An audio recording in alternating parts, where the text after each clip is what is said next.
Great. So I have this question and I'm going to start there. Okay. My son has recently started carrying a toy in his hand every time we go outside the house, or if that toy falls or we take it, he gets cranky and aggressive. How to proceed? Okay, that's the question.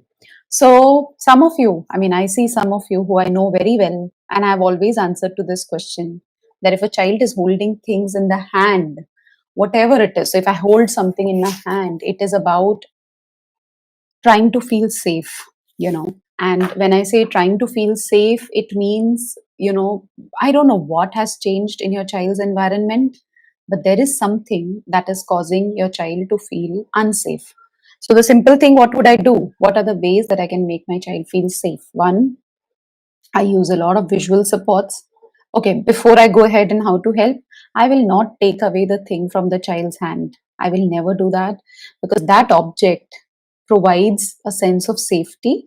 So I would let that child hold the thing in his hand, but I will work around it. And how would I work around it? I may use a visual schedule. I may prepare a child well in advance. I would, do a lot of sensory diet exercises so that the child feels comfortable in the body. Sensory, visual schedule and all is about cognitive, but I have to feel safe in my body. So, lot of proprioceptive activities, lot of deep pressure activities would help. So, preparing your child, tactile activities, proprioceptive activities, doing something like a safe and a sound protocol also helps. Yeah, there may be a little bit of a disorganization initially, but it helps to bring about that safety in the body. So that's one more thing. So what was I saying? The child has to feel safe in his body. You use a visual schedule, you provide proprioceptive activities, you provide deep pressure activities, you provide as I said, quick shift regulation too, or you can also do the safe and sound protocol.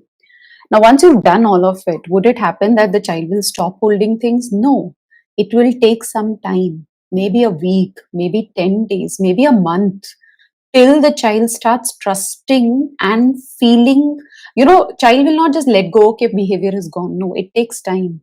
So, having that patience, ki, yeah, it's going to take time, because the way you interact with your child, if something happens, and if it's like, why you're holding things, don't do that, or whatever, or you take it away, then that relationship with you also is perceived as unsafe. Ki, oh my god, my mom or my dad will take away things from me.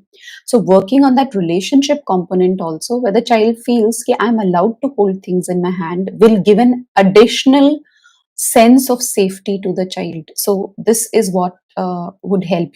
So I hope this, does this help you? Does this help any one of you? Do you have any other ways? How else do you think, can you provide safety to your child? Can you put it in the chat? I would love to know. What are the other ways that you can provide safety to your child? What have you done that has helped your child feel more safe? Put it in the chat. I would love to know. Is there any other way that you have, that you've used and it has helped the child? I also forgot. I mean, in general, the light, like right now I'm sitting in front of this window. Okay. So the light also impacts the state a lot of times. Just, like covering the eyes or just having a different light in the, like closing the curtains or having those, yellow lights, they are very calming. Different kinds of smells are very helpful. And if you anchor onto that smell, that would also help. Imran says lycra swing. Yes, if you put your child in a lycra swing, you know what we do to our kids? If you hold the lycra swing, and if you go in a very rhythmic pattern, same pattern, same pattern, same pattern. If you keep doing that, that also helps the child to feel more calm. Dolly says texture play. Yeah, but I don't think texture play will help to feel safe. So I wouldn't.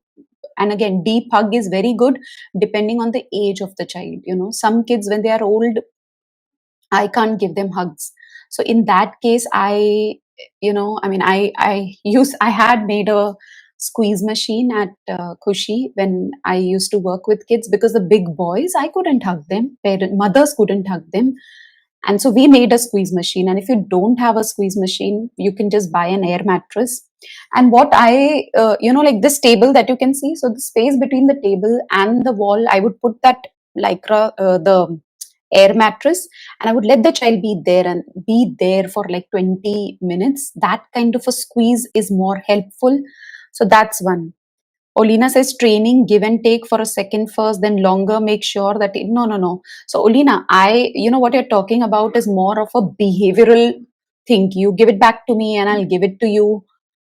I first feel regulation comes first and then comes all these other things.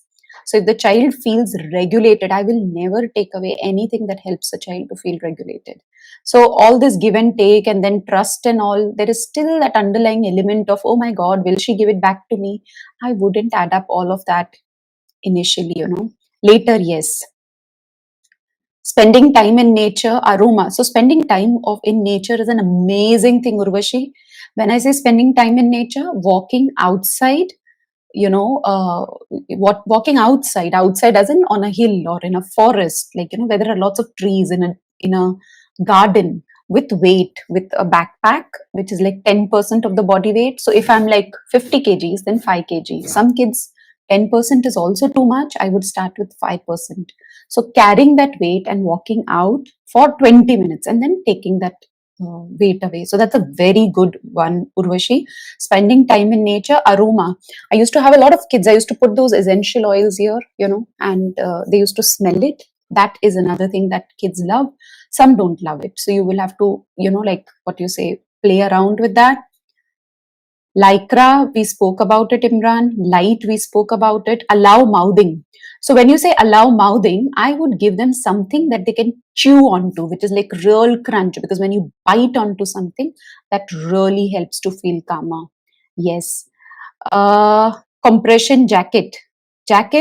So if it's a puja, if it's just giving compression, very good. But if it has weights, most of my kids who have a diagnosis of autism are like, they're slouching already, and if I add up more weights, they'll again melt into the floor. So anything like a compression jacket, very good. Weight on the back, very good. But for 20 minutes. Then you can remove it, make the child wear again. Nidhi says we dance together. Yes, Nidhi, that's good. But the fact is, if the child is not feeling calm and holding things in the hand, at that time, a lot of activities that help the body to shift down would be helpful. So walks are wonderful.